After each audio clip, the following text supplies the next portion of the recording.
আসসালামু আলাইকুম, সবাই কেমন আছেন? আলহামদুলিল্লাহ, আপনাদের দয়ায় আমি অনেক ভালো আছি।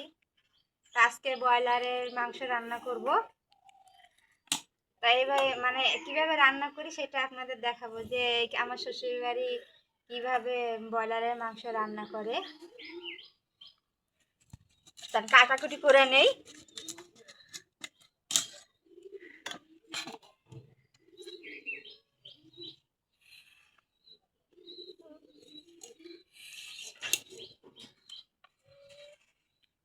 আগে কিন্তু আমি কাটতে পারতাম না, আর আল্লাহর রহমতে এখন আমি সব কিছুই মনে করেন, যে কোনো মাছ তারপরে মাংস সব কিছুই কাটতে পারি। আর আমার বোন আছে, আমার বড় বোন, ওই এখনো ঠিক মতো মাছও কাটতে পারে না, কিংবা মুরগিও কাটতে পারে না।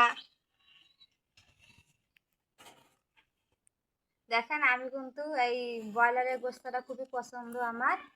আর এমনি কোনো গোস্ত কিন্তু আমি খাই না, যেমন এই দেশি মুরগি, হাঁস, তারপরে ছাগলের গোস্ত, কোনো পশু পাখির গোস্ত কিন্তু আমি খাই না। খালি গরুর গোস্ত আর ব্রয়লার আর রাজাহাঁস, এই তিনটার গোস্ত খাই, এছাড়া আর কোনো গোস্ত আমি খাই না। কেন, আমার যেন খাইতেই মনে চায় না। এই যে মুরগি কাটে বেছে নিলাম, আর এখন এই যে আদা রসুন জিরা বাটবো। প্রতিদিন কিন্তু আমার সব ধরনের মশলাই বাটা থাকে, আর আজকে বাটা নেই। এখন বাটি নিব, আর ওইদিকে ভাত বসাই দিছি। ভাতটা হয়ে গেলে তারপরে মাংসটা রান্না করব। মশলাগুলো বাইটে নিই।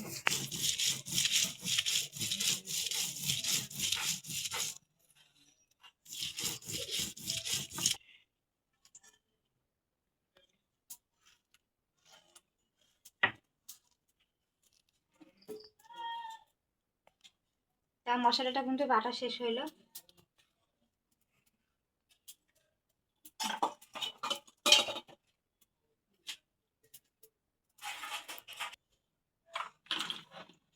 এদিকে পেঁয়াজগুলো ছিলে নিছি, এখন কাটবো।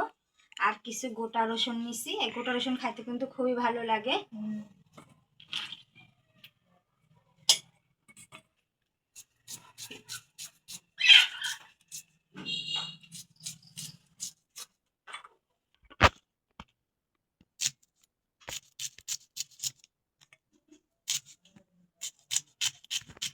এই যে পেঁয়াজগুলো কাটে নিছি, আর এই যে মুড়িগুলো কিন্তু আমি ভালো করে ধুয়ে নিছি। আর এখানে যে আদা রসুন জিরে একসাথে দিছে বাড়ছি সেটা। আর এগুলো হলো ঝাল।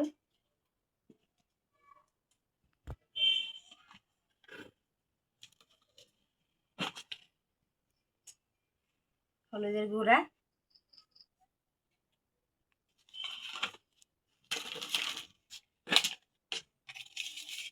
আর লবণ।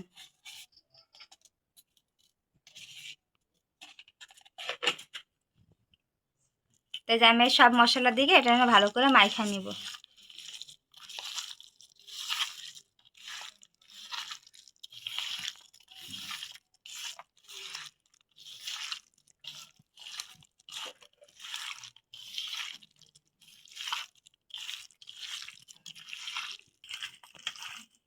এই যে দেখেন, আমার কিন্তু মাখা হয়ে গেছে। আর আমি এই এভাবে রেখে দেবো কিছুক্ষণ, যতক্ষণে ভাতটা না হবে ততক্ষণ। এই যে ভাত এখনো কিন্তু উতলে আসেনি, ভাতটা হোক। কি এই যে আলু, কিছু আলু দিব আমি, কেন আমার মেয়েরা অনেক আলু পছন্দ করে।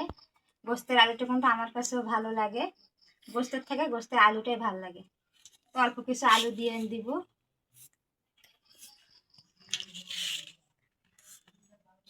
ছোট আলু তো, মানে 2 ভাগ করে দিলেই হবে। আমি কিছু আলু কেটে নিয়েছিলাম, এখন হালকা একটু তেল দিয়ে ভাজে নেবো আলুটা, কারণ আলুটা ভাজে দিলে কিন্তু খাইতে খুবই ভালো লাগে।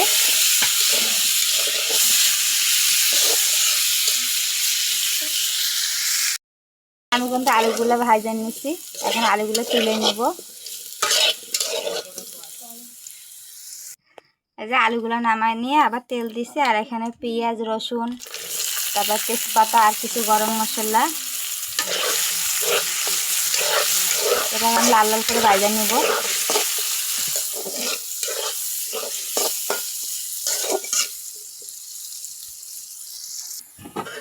যে পেঁয়াজগুলো কিন্তু লাল লাল করে ভাজে নিছি।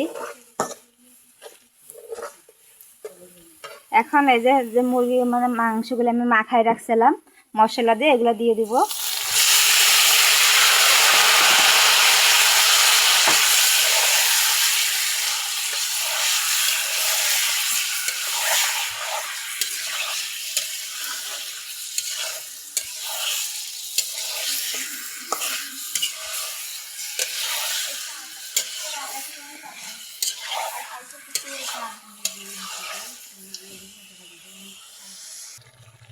দেখেন পানি বের হয়েছে কতখানি, এই পানিতেই কিন্তু কষাবো তরকারিটা। কষানো হলে তারপরে ঝোলের পানি অল্প একটু দিব।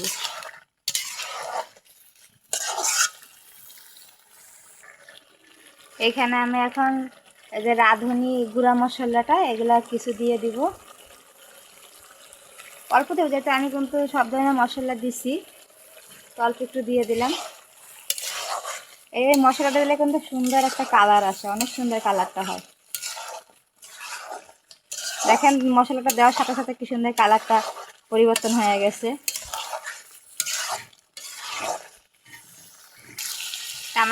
মাংসগুলো ভালোভাবে কষাচ্ছি। এখন এই পর্যায়ে আলু ভাজা আলুগুলো দিয়ে দিলাম।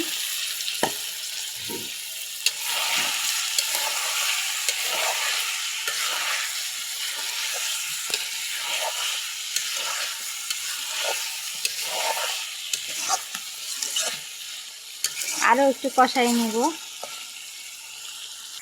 আচ্ছা, আমি কিন্তু অনেকক্ষণ ধরে এই যে তরকারিটা কষাচ্ছি। এখন দেখবো যে আমার গোস্তটা শক্ত হয়েছে কিনা, এক টুকরো উঠাই নেই। কলিজাটা আমি উঠে রাখছি আগে, যেহেতু কষাতে যে ভাঙে যাবে। তো এখানে কীভাবে রান্না করে যে যত পর্যন্ত এই গোস্তটা শক্ত না হবে, দেখেন আমার গোস্তটা কিন্তু শক্ত হয়ে গেছে,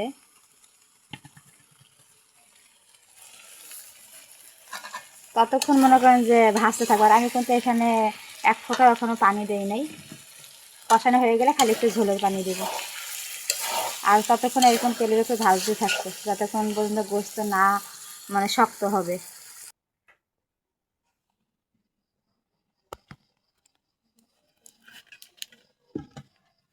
আমার যে এদিকে হয়ে গেছে।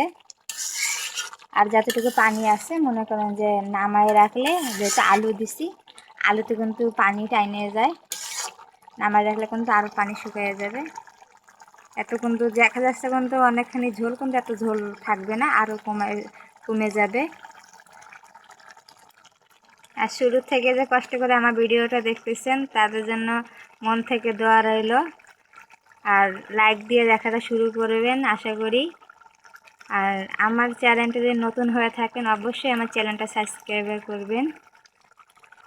আর দোয়া করি সবাই যেন ভালো থাকে। দেখেন কথা বলতে বলতে কিন্তু তরকারিটা রান্না করা হয়ে গেছে। তরকারিটা এখন নামাবো। যে তরকারিটা নামাইলাম, দেখেন ঝোল কিন্তু নাই, কি সুন্দর উপরে তেল ভাসে আছে। আজকে আমার ভিডিওটা এই পর্যন্ত। কি সবাই ভালো থাকেন, সুস্থ থাকেন, আল্লাহ হাফেজ।